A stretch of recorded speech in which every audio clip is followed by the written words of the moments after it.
మొంతా తుఫాన్ బాధితులకు నిత్యావసర సరుకులు పంపిణీ చేశారు గుంటూరు పశ్చిమ నియోజకవర్గ ఎమ్మెల్యే గల్లా మాధవి. ఏటీ అగ్రహారంలోని 169వ రేషన్ షాప్ దగ్గర బాధితులకు తక్షణ సహాయం అందజేశారు.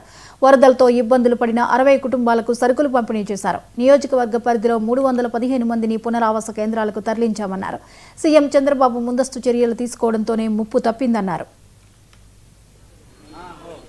చేసుకొని ఈ తుఫాను ఎంత సమర్థవంతంగా ఎదుర్కొన్నామో మనందరం రాష్ట్ర వ్యాప్తంగా చూసాము. ఎక్కడా కూడా గణనీయంగా ప్రాణ నష్టము అలాంటి ఆర్థిక మనకి ఆస్తి నష్టాలు లేకుండా కూడా ముందు నుంచే ఒక ప్రణాళికాబద్ధంగా మనం ఈ మోంతా తుఫాను ఎదుర్కొన్నామని చెప్పాలి. అయితే ఈరోజు ఎంత మనము ప్రణాళికలు చేపట్టినా కూడా మనము సహాయ చర్యలు ఇచ్చినా కూడా ఎంతో కొంత మనకి ఈ ముంపు ప్రాంతాలకు గురైన వాళ్ళు ఉన్నారు.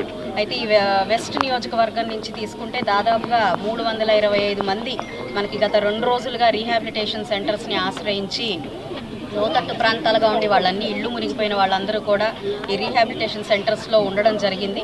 వారందరినీ నమోదు చేసుకొని ఇవాళ గౌరవ అసిస్టెంట్ కమిషనర్ గారు, మన ఎంఆర్ఓ గారు, అదేవిధంగా మా స్థానిక డివిజన్ ప్రెసిడెంట్ గారు నాయకులం అందరం కూడా కలిసికట్టుగా వాళ్ళకి ఏదైతే రాష్ట్ర ప్రభుత్వం నిర్దేశించిన సరుకులు ఉన్నాయో అవన్నీ కూడా బాధిత కుటుంబాలకి అందజేయడం జరిగింది.